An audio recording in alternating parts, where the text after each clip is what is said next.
Salut à tous, aujourd'hui on part sur une interview d'Yves Ponce, jeune français qui s'apprête à faire ses grands débuts en tant que rookie aux Memphis Grizzlies en NBA. Aujourd'hui il nous parle de lui, de sa situation, de ses objectifs et de son équipe. Enjoy. Bon bah d'abord, merci Yves de nous accorder cette interview, de nous donner un peu de ton temps en plein training camp.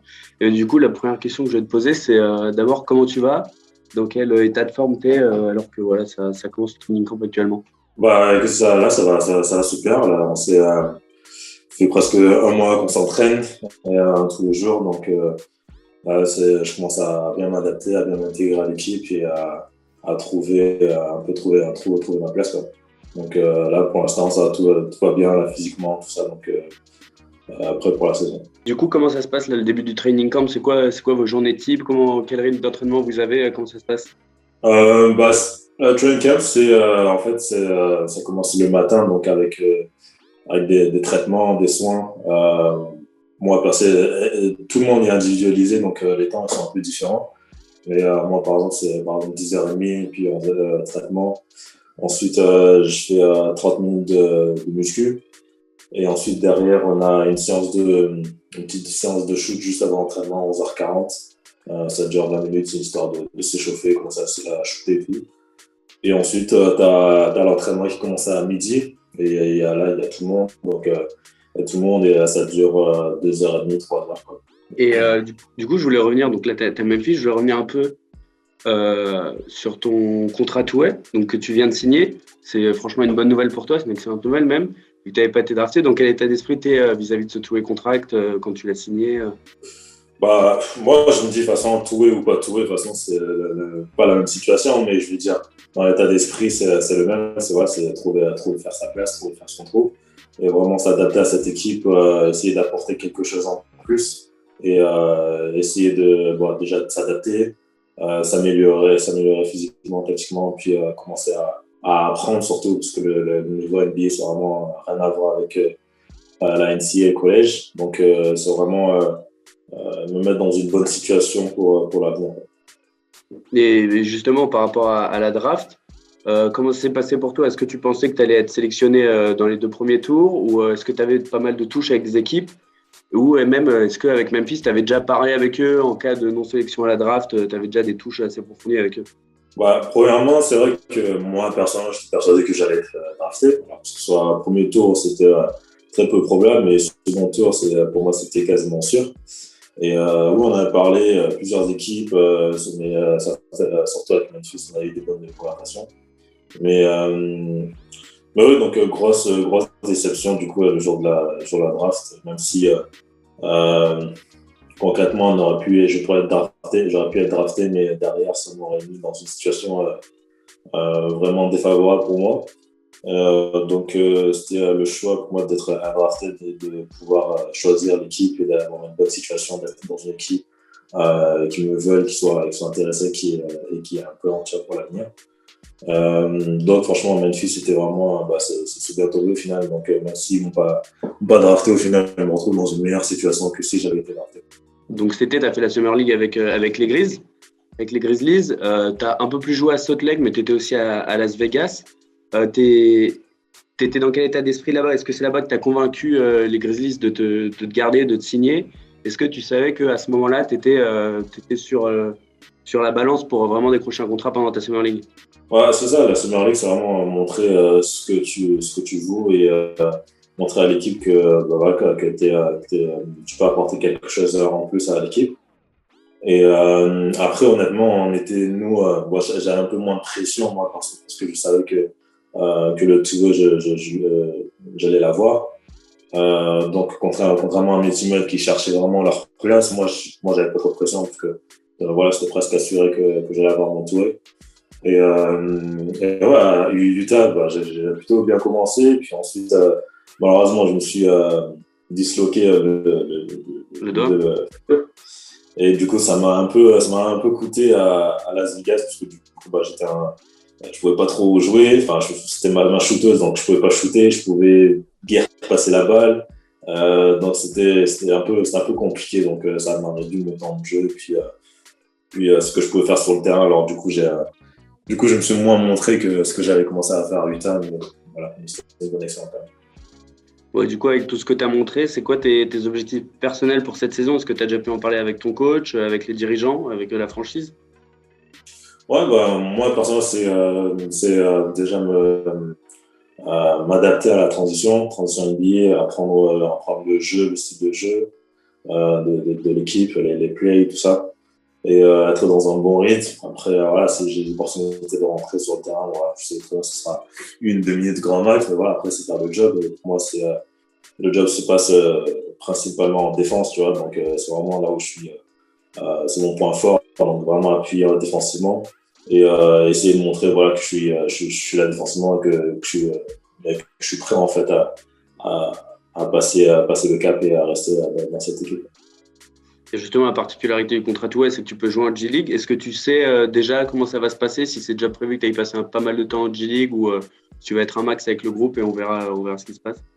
Ouais, bah obligatoirement, du coup, avec le two-way, tu dois passer du temps en G-League. Après, avec cette nouvelle règle, avec le two-way, ça rend pratique parce que du coup, je peux faire 50 matchs avec l'équipe.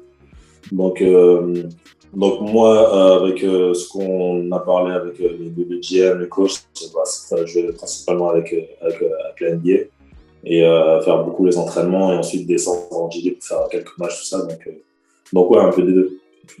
Après, au niveau de ton jeu, offensivement, c'est là peut-être que tu as, enfin, sûrement là que tu as le plus à travailler. Au niveau de ton shoot, on avait des progrès récemment, surtout quand tu étais au Combine. Tu avais fait des belles séquences qui avaient tourné un peu sur les réseaux avec pas mal de shoots que tu enfilais.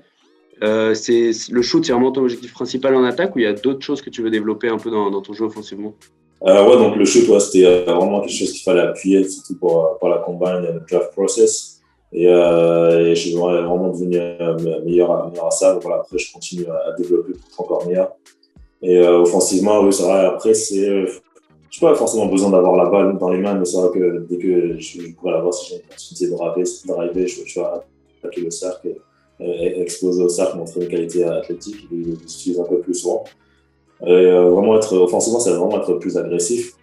Et ensuite, après c'est beaucoup de jeux sans la balle, hein, puisque voilà, donc on a toujours deux, trois stars dans l'équipe eux, qui gardent la balle beaucoup et qui sont là pour ça. Donc moi, c'est plus les coups dans le dos, les backdoors, tout ça. Donc les jeux en sablon principalement qu'il faudra que je développe davantage. Ouais. Ouais, ben justement, et donc du coup, c'est plutôt côté défensif que tu es vraiment à l'aise. C'est là que tu pourrais gratter du temps de jeu. Les Grizzlies, ils t'en ont parlé directement de ton aspect défensif, que ça leur plaisait, que ça les attirait? Ouais, bah déjà, dès le premier Rocket, en fait, ça a commencé l'année dernière, parce qu'on avait déjà parlé l'année dernière pendant le junior year. Et c'est vrai que eux, leur principale attraction, c'était ma défense, en fait. Donc ils ont toujours été admiratifs de ce côté-là. Et c'est vrai que pour moi, bah, gagner du temps de jeu, ça va jouer principalement en défense. C'est un truc que je suis vraiment là et que je peux être un atout défensivement. En plus, tu vas à Memphis, qui est une équipe qui a une certaine mentalité défensive, une grosse énergie défensive, qui a eu la période du Great and Grind, là, il y a vraiment pas très longtemps. Tu comptes t'imprégner, toi, de cette culture et d'être un des visages de cette culture défensive qui lâcherait en défense, qui est vraiment étouffante pour l'adversaire?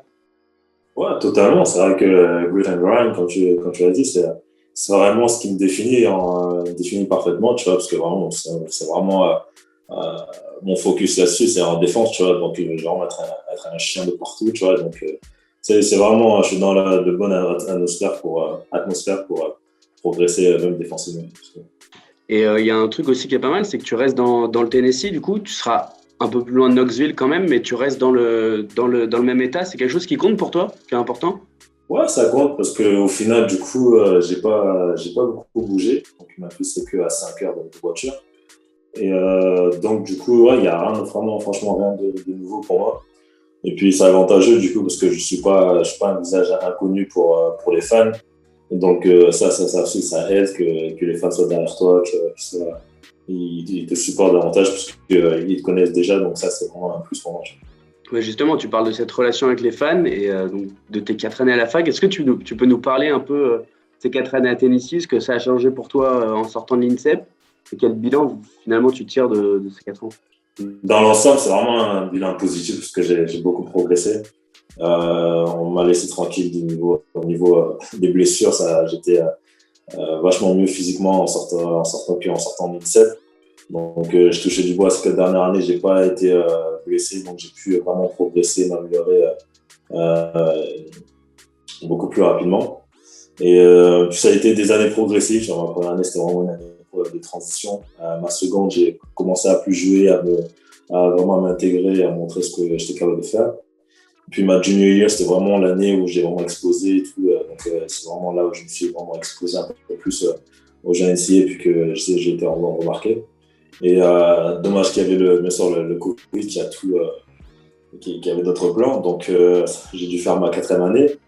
Et ma 4e année, c'était une bonne année aussi, peut-être pas ma meilleure, étant donné des joueurs qu'il y avait dans l'équipe. Mais c'était vraiment une année positive qui m'a permis d'être là où je suis aujourd'hui. Et en NCA, tu as quand même eu pas mal d'actions qui ont tourné sur les réseaux, des gros posters, des gros comptes. Déjà en France, on le savait, quand tu avais joué avec les équipes de France de jeunes, même quand tu étais à l'INSEP, tu tournais pas mal. Avec toutes ces qualités physiques que tu as, cette capacité de dunk, est-ce que tu as prévu de faire un petit concours de dunk avec Ja Morant prochainement à l'entraînement?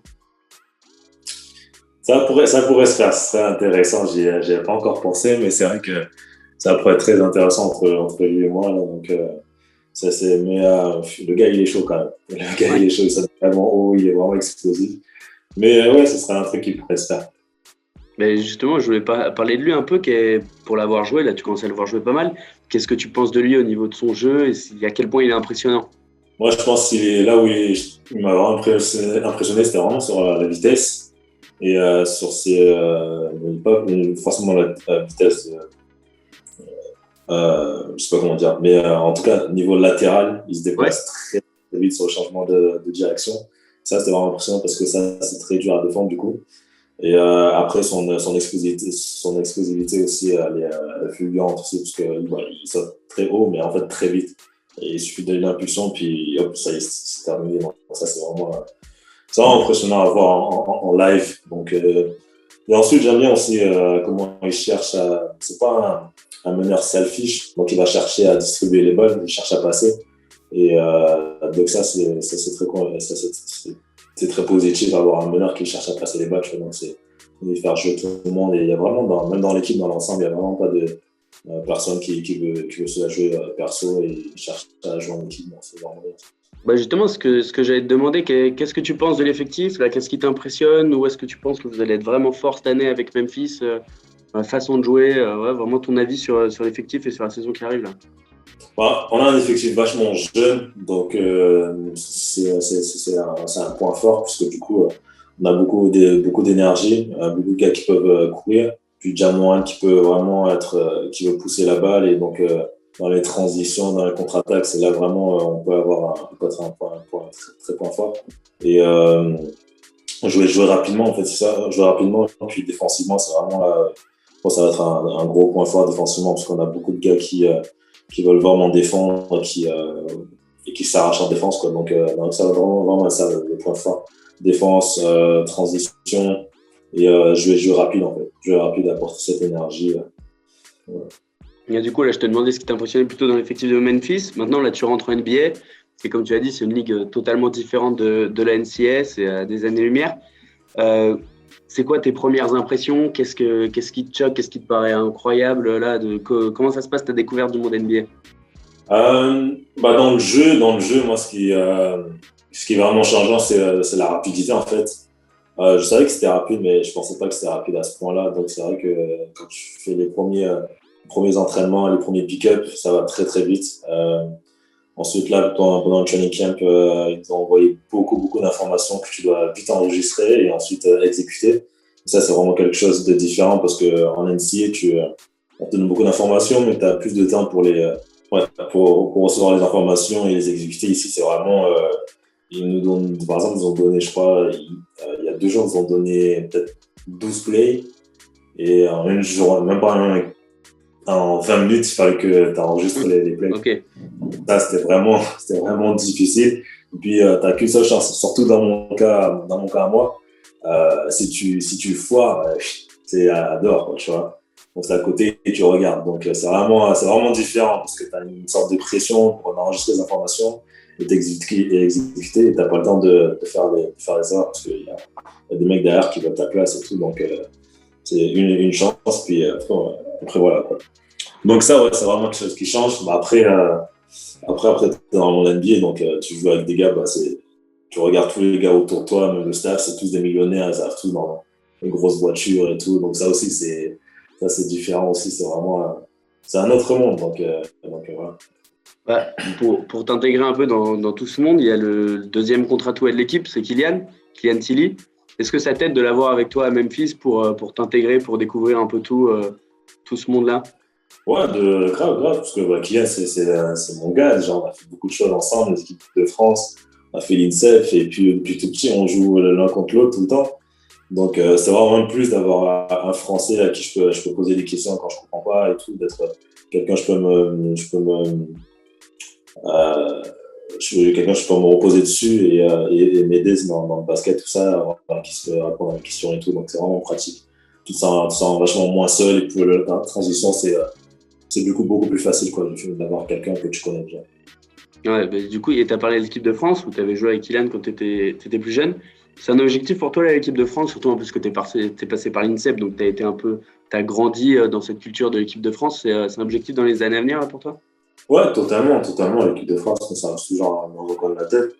C'est vrai que ces dernières années, c'était plus compliqué parce qu'il y avait moins d'équipes de France à cet âge-là. Du coup, maintenant, là, c'est professionnel.